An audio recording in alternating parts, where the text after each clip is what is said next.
Bloody hell, welcome to the Hat Chat podcast, episode 215, and we got to get right to the chase. That's right, this is a speed episode, 20 minutes. Short episode than normal. We had to fix a lot of things. Hopefully the audio sounds beautiful and good. It always does, surely. Yeah. It always does for them. To be fair, for them, for most listeners, I do edit it to make sure it sounds fucking good. Now, hopefully I have to do less. Yeah, but anyway, I'm Ross Hornby.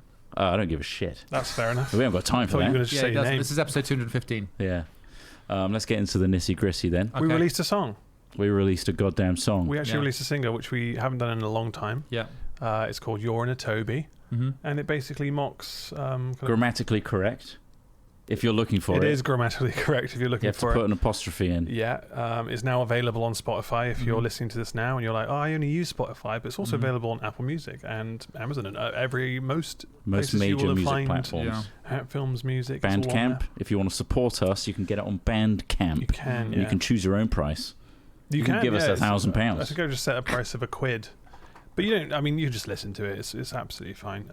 Spotify won't give us any money because they don't give anyone any money because that's how modern business works now. You create a dominating digital application and then create a monopoly and don't pay anyone for the art they create.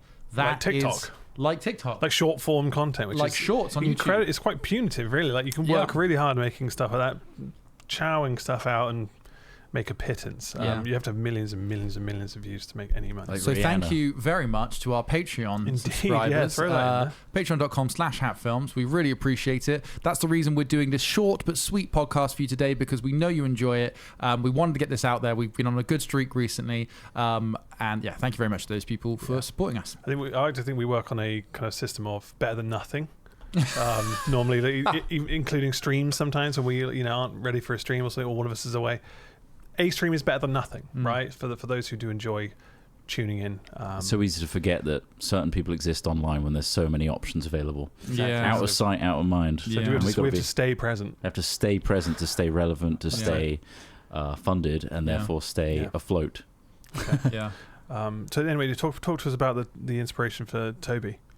Right. Well, it plays on both our own bigotry, which I do hasten to add. We are aware of our own bigotry, particularly mine and a little bit Ross's. Not so much Trott's, in that we have quite a lot of presumptions and pre-established biases. I'm a lot in the Craig camp when it comes to Toby. Yeah, you're fine with it. You weren't like this, But both, in fact, I remember quite clearly before we actually came up with this song, which was on Jingle Jam. Trott was like, I don't think we should do too much political stuff, and we were like, that's probably a good idea. It's hard to make funny of this stuff anymore. And then Craig was talking to us about how he went to a Toby, and then me and Ross, I think, started laughing about it because we were like, I explained, you took your dad. There was a kind of not an element of disgust, but kind of an element of like, in Bristol there's a lot of really nice restaurants that have like really good roasts and stuff. Maze Knoll. Obviously our point was we were just having a little jab at the fact that he took him to a Toby carvery, which if you have been to a Toby carvery, you already know what we're talking about. You know the quality. It's not bad, is it? It's not bad. It's fine. But there are so many really nice places that do good roasts. And so we popped... Have time or money to do that. We poked fun at him for taking his family to a Toby. Yeah. And that's quite mean-spirited, I suppose. But then I highlighted a story of the last time I went to one, which was the same one which we filmed in, the Maze Knoll one, which was the one that Craig went to as well. Yeah. And I went on a Sunday, which is the worst day to go on, even though obviously everyone wants a roast on Sunday. Yeah. It was children on the floor screaming, crying, like kicking around. Was there a nan on the floor? I don't think it was a nan on the floor, but there were a lot of pensioners in there. Bullies? It was loud. It was screaming mums, screaming kids on the floor. There wasn't a dog running around. We did obviously I don't even know. Elaborate. I imagine they do allow dogs. I think they allow dogs now. Yeah, in the pub bit. Yeah. Obviously there's gambling at the back and whatnot. The fruities, and the quality of the food was it was fine because we were I was hungry at the time. Yeah.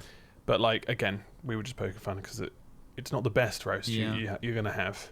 If you're not from England, and you're like, I know England loves their roast dinners, Toby isn't like the pinnacle. So don't go there for a pinnacle. But if you just want a bunch of quickly it's a done, bit like us going to a Cheesecake Factory, right? So? I think a lot of Americans think Cheesecake Factory's pretty mid, if not worse. It's like heavily franchised. Yeah. But like for us, we were like, wow, this is kind of crazy. Like novelty. Like this menu's like 10 pages long. Yeah, they can't be doing all of it good. And we kept going back every time we went to America. We always I wanted the cake, man. The cake was great, and also like we did have some pretty crazy meals in there. Like, you know, when it's the classic, when you hear about giant portions in America, that was a really good example of it. You know, we're like, but anyway, going back to the Toby thing, the other thing we're playing on is not just our own bigotry, which is, you know, well instilled, and, you know, I'm incredibly classist as well. We also decided to really lean into the other bigots in our nation who are putting flags up everywhere. The clientele that you paired the two. We did kind of unfairly at times. I think. You say that we went to a Toby recently to film these things, and we saw several examples of things we were making fun of. They're present in front of our face, a little bit, didn't and it kind of like validated the fact that we weren't wrong about the clientele that do it. Obviously, they're not all going to be. It does feel like punching down. I think that's my problem. Down, I think my problem with it as time has gone on, not a problem, my reservation with it, and the only thing I'm perhaps less proud of, is that whilst, you know, people who voted for Brexit have wrecked our country, people who continue to put flags up all over these city streets are A, costing us money because the council has to take them down, and B, are intimidating people who perhaps don't fit into their like white ideologies. I think that's another part of this. But then they'll always scapegoat that to, it's just the England flag. I know, exactly. And that's the part that annoys me about it, but I'm not going to go too into it. I think that's bullshit. I think we probably think that's bullshit, right? It's like, no, there's clearly an anti-immigrant, probably a slightly racist sort of. And I understand if you really want to look at it and take the enlightened view, it's like, well, these people are all just victims of circumstance. They feel let down by their government, which I understand. They feel like, that's crazy, because that's also what a lot of immigrants have to go through as well. I know, exactly. Like let down by their country and government. So empathy, why is it not empathy is a learnt skill, it's contextual, and it's a luxury. I think that those things are true as well. You know, I don't feel empathy for certain people, but if I'd gone through what those people had gone through, I'd probably understand their situation a bit more. And I need to accept that. So I do feel a little bit like it is punching down what we do. But it is all satirical tropes. Because I think what I noticed from the comments that we recently released the music video, what I noticed was a lot of the comments like understand the jokes of like gammon faces, you know, leave means leave, etc. All these comments you hear in the news, and you hear all these little kind of voiced quotes, and it's like I've heard that before, and it does sound stupid, and the people going up and putting flags over it, thinking it's like, you know, it's making the fringe, isn't it? It's the extreme cases that we're taking the piss out of and satirizing. Ultimately, because it is, and then combining it with the home of the roast. The home of the roast. Which had that advert saying which I feel is unfair to them in a way, because it's just that the impoverished people are more likely to be targeted by this bullshit propaganda that's making them do things like stick flags up. You know, like, it's not just impoverished. Some of the billionaires are but they're doing it for different reasons. Well, because they'll benefit from dividing and conquering. They want to keep everyone down. Yeah, equally, a lot of this raise the flag stuff, and even, you know, look at reform. All these people, it's all funded by like foreign adversaries. You know, like the Russians are literally doing it to divide us. Like, and we are kind of leaning into that ourselves. Like, we're dividing. We're creating division with songs. Although I think people can enjoy it from both sides because it's silly. Because I think most of the things we say, it's stupid. It's the funny thing is, a lot of people that wanted a roast after watching that video, despite what we said in the lyrics, and also I like to think the lyrics that were framed in a way that the Toby was ruined by bad clientele. Bad actors came into Toby and put ciggies in the mash. Right, okay, yeah. It wasn't Toby that does that to all their mashes. They wish they could provide a good mash. Yeah. And often they do, but it's the people that come in that keep wrecking it. That's a good point. That's true, yeah. That's a good point. So, I mean, they did contact us. I think so. Toby Carberry messaged us before we put the music video out. Messaged us on Instagram, and I think this may have been after we posted like a very short like Instagram reel. So I'm wondering if they've just seen that and just gone, it'd be great. Oh, really? Because not the actual like the food tour video. They might have watched the whole food tour video, but if they did, they would see obviously us criticizing their sticky toffee pudding, saying it was hard and like not edible, and like that they. Well, they did have an campaign that was literally was awful. One day you will die. I'd like to understand. Yeah, that's true. Yeah. What was that about? The one day you will die. I think it's just saying that go for a roast, mate. One day you'll die. It's like anything. It's like, don't need to eat buy healthy. that Ferrari, mate. One day you'll die. It's not like that. It's like YOLO. Let's go get some, I guess, cheap food. You only live once. It is kind of. Yeah, you only live once. God, that's stupid and quite hard to work out. But it was just for a big brain like me. Imagine what their regular people are like. Those guys have got like a single-digit IQ. It caught your attention. Yeah, caught our attention. I didn't see it until it was in that video. Until Thomas found it. I guess I'm talking about it, but I would have already talked about Toby Carvery. If they'd just gone try our famous gravy, I would have been like, I've heard about this. as opposed to never It's hearing famous. about it. Yeah. But anyway, yeah, I mean, it's been a big success. I think the song's very catchy. People enjoy it, yeah. Yeah, and we've got more catchy songs to release as well. Yeah, we're going to do more. We're going to put some more This is out. just a sign that we should probably release more stuff that we come up with in our Jingle Jam streams. Yeah, the thing that stopped us was the saga that we created that went over like almost 4 years. Yeah, we're kind of back now. So we kind of like had that, and we're like, we won't release it until it's all like done, because we were then getting down to like 1 or 2 songs per stream rather than bashing out 5 or 6. Feature creep, wasn't it? It was almost like taking on a project. We need the story to be like this, and then we created a narrative that was quite long, and it turns out James Cameron syndrome, isn't it? Really? Yeah. It's like, let's do another Avatar. Let's make 12 avatars. Yeah. 5 avatars. Pay for them now, and then like you'll see them in 30 years. Yeah, you won't live to see the last Avatar. No one's gonna give a shit. But yeah, we've got some songs we're gonna put out, because why not? It's fun. It was fun to do, and yeah, Thomas made that really quickly as well. That video, although it is obviously mostly photoshops and stuff. We haven't filmed anything special other than It's a going surprising to amount of work goes into that, though. Yeah. Like, Trott wasn't really savaged as like by a dog, were you? I wasn't, no. Although the effects looked like I was attacked by a bully XL. Yeah. And I was in a nappy. That was 2 different circumstances. That was a photo of a dog and me. Yeah. And the blood wasn't real. Yeah. That's fair enough. Yeah. Did make you were pretty ripped at that point, weren't you? That was when you were in looking the back. gym I was like, yeah. shit, yeah, that's It's always in hindsight, isn't it? Because I remember at that time, I was like, oh, I could put more of a pump on. Yeah. And I'm still quite skinny. I remember you doing press-ups in the nappy. But you can always look back on that and show his son, this is when I was ripped, and he's obviously I'm wearing an wearing a nappy. When I was a baby, I was ripped. He's wearing an adult nappy. But this is me in 88. Look how ripped torn I am. Look at me, motherfucker. I'm looking good. Yeah, I'm wearing a nappy. Yes, that's a nappy. Don't look at it. Pay attention to how ripped I am, and you could be. Put some weights in his hand straight away. All the roids blew out his sphincter, so he had to wear a nappy. Yeah, I got a bag now. But worth it. Worth it. For all the roids. So yeah, very a lot of Toby Carvery featured content recently as well. And there's more for members as well, if you're a member, or Patreon. And there's more ideas. Which you are with Hatchet as well. You know, right? So I've put on 4 kilos in the last month and a half. You blame it on. I was like, my weight was stable for like 12 months, right? I was like 94, 95 kilograms. And like, I've had to start eating less again because I don't think that's our fault. We haven't. We've been doing food tours. Yeah, we've done 3. And we've done like, but that's 3 days of like heavy eating. But the rest is, I mean, up down to you. I think maybe it's and the Toby Carvery, we only I've got a taste for it. That's the problem. Oh, I see. I started eating more. It's like, you know, like I just. Well, to be fair, you did bring fucking donuts. I did last week. Is that 3 weeks in a row or 2 weeks? 3 weeks in a row. He's bringing donuts in. It's quite fun. It is nice. It's I tasty. like receiving I love a donut. Pims. It's a great, thank you very much. Yeah. Pips donuts are fantastic. Yeah, it's a real treat. But I'm just saying, like those tours on their own. One day you'll die, won't you? One day I'll die. It does feel closer than ever. So, you know, every pain nowadays is like, every day we're what closer. Is that? That could be permanent. What is going on with my neck right now? I don't know. That could just become background noise. Neck, yeah. My neck is fucked. I was hoping today would be the day it would stop hurting, but I woke up this morning just like, nah, mate. What you need is a good chiropractor. No, I don't. They're quacks. Violently twist it. Yeah. God. Yeah, but you're still physically fit enough to operate a drone, so you'll be fine. Yeah. Well, it's just like live in my bed with goggles on. Yeah, when they call us up. Yeah. Turns out you actually are involved, and we now need to fly drones. Well, I mean, but we're all pretty good with Xbox controllers and stuff nowadays. Yeah. I think that was the prep. That was the pre-prep. Mm-hmm. Make sure they get into gaming. Yeah. For the time that it happens. The thing is, my skill set with a controller is really smooth, coordinated shots from Minecraft trailers. Yeah. I know how to like hold a joystick in a certain position. You're going to fly those things beautifully. Well, that's the problem. I think they just want someone erratic to go in there and drop a bomb quickly. Yeah, but you still got. Whereas I'm going to be going in there with a cinematics. Well, mate, you'll be the guy that has to find the specific world leader that has to be eliminated inside the building. You'll be weaving in and out of the rooms. That's true. Yeah, you know, it's.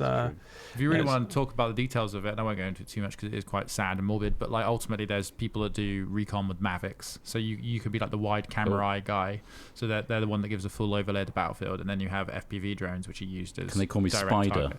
You can create your own call sign. So scratch onto a what's it called? What they call dog tags. Yeah. Scratch onto one of those. Why do you want to be called Spider? Would you spell it with a Y? This is all the eyes. Would you spell it like the guy in Bristol that puts his name everywhere with a C? Have you seen that? I hate seeing it. I hate seeing that. Spider. C-P-Y-D-E-R. There's something that triggers my grammar. Like I that. can't stand it because obviously even reading it like that, it makes sense still to read it like that. And you're annoyed. And it says spider. Yeah.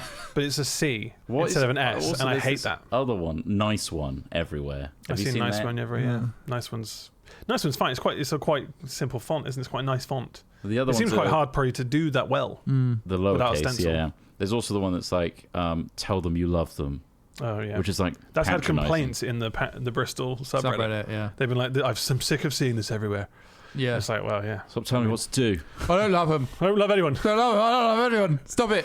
Yeah, the Bristol subreddit is a good one though. I do like it. Like in terms of just getting a good snapshot of what the fuck is going on. We were talking about you want Bristol rubbernecking as well? A guy got hit by a bus yesterday. Did you see that? Yeah. Did you see the bus? A car flipped on my road. The bus. I saw the post. I walked. I was like minutes away from it actually happening. Oh, yeah. And they were like, "Yeah, the guy just got up and ran away." Oh my god, he ran. So they didn't. Why did he run? I was like, "Oh, did the car hit the bus?" He's like, "No, a bloke ran into the road." And I was like, "What the fuck? Where is he?" He's like, "Don't know. He ran off. I think he's over there somewhere." I was like, he ran off. He ran away. So yeah, he's got blood on his face. Maybe he's concussed. Could be adrenaline. And we're like, what the fuck? Like, he probably would have. The bus was like, the glass was completely caved in. Nice. Oh my god! Just before it hit him, maybe. So there's one called Bristol Rubbernecking where people just post things like, "Here, what's that noise up top of Park Street? You hear that big explosion? Don't know what that is." Yeah. Anyone hear a loud humming? That's Bristol Rubbernecking. I think I do. No, literally a car flipped on my road the other week. Oh, nice. Your road isn't even that big to be able to do that. They were going, because it's a 20-mile-per-hour residential. One of those bank bits. No, it smashed into like the one person's fencing, flipped upside down. Oh my god. Sectioned off the whole road. Nightmare. That would be a nightmare. That's crazy. Flipping cars. Nightmare, man. Flipping that feels cars like a hard thing to 20. try and do, yeah. Sounds like they might have had a few drinks. Maybe. Or they might have one. Elderly. Yeah, the elderly just clumsily just, I don't know. I'll push really hard on this pedal. Oh, let's accelerate. Oh, God, I'm panicking. And it's like, fucking hell. Electric cars are a nightmare for the elderly. Like, those are even, like, so much torque. Yeah. There should be an old person mode. Yeah, where you whack down on the accelerator and it does just gets a really slow gradient to speed. I had one of the closest near misses I've had I can remember when I was up doing at LARPCon for the Menhirs thing. Had a car full of the Menhirs people as well. Oh my god! It would have been a bit of a nightmare for us. Yeah. Driving along a dark country road, 50 miles an hour, and a person was joining it out of a junction, and they just kept slowly rolling. You know, like they came to it, and I was watching them. Obviously, everyone was talking a lot as well, and I was trying to be part of the conversation. So, but I'm still concentrating. I was quite happy that I was and I was just like watching them. I was just like, roll. He's drifting out to the road. Roll on my side of the road as well, and I was just like, fucking hell, they didn't stop. Like I was just expecting, because like when they ease out normally and stop, they just never did. And like a good third of the car just came out into the road, and I just had to swerve out and around them, and I was just like. It was clearly, I reckon it was an old person because it was such a ooh, didn't notice how far out I'd rolled, like you just like retest people at 70. I think that's fair. Don't they already retest them? Oh wait, what age do they retest Only them? if you have some sort of impairment which could cause you to be bad at driving. And also age alone isn't enough. And that very much requires you to probably tell on yourself, and they probably won't.